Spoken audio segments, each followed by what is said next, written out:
வணக்கங்க. இப்போ நான் வந்து பார்த்தீங்கன்னா, ஒரு 5 ஜாதகமா சொல்றேங்க.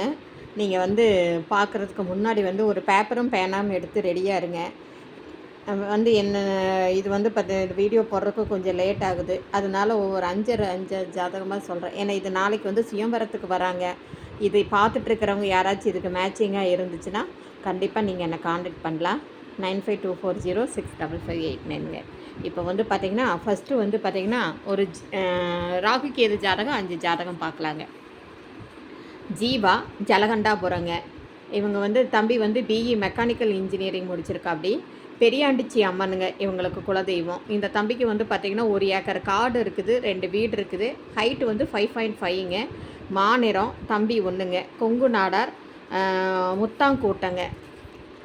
இப்போ இவங்களுக்கு வந்து உத்திராட 3வது பாதம், மகர ராசி, விருச்சிக லக்கணங்க. செவ்வாய் 8ல் இருக்குங்க. ராகு கேது பொருந்தும். பையன் நல்லா ஸ்மார்ட்டாக இருக்கா அப்படிங்க. இங்கே பாருங்கள், இதுதான் ஜாதக கட்டம்.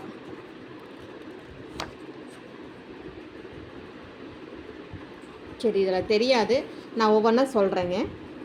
வந்து பார்த்திங்கன்னா லக்கணத்தில் ஒன்றும் இல்லை, 2வதுல வந்து மாந்தி இருக்குது, 3வதுல வந்து பார்த்திங்கன்னா சனி இருக்குது, சந்திரன் இருக்குது, 4வதுல ஒன்றும் இல்லை, 5வதுல வந்து சனி இருக்குங்க, சனி கேது இருக்குது.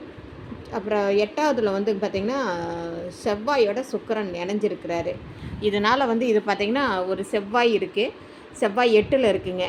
அம்ச கட்டத்தில் வந்து பார்த்திங்கன்னா லக்கணத்தில் கேது இருக்கிறனால தான் இது ராகு கேது பொருந்தும், செவ்வாயும் பொருந்துங்க.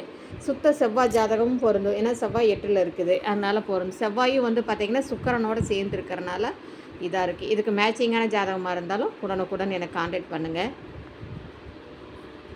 வாழ்க வளமுடன்.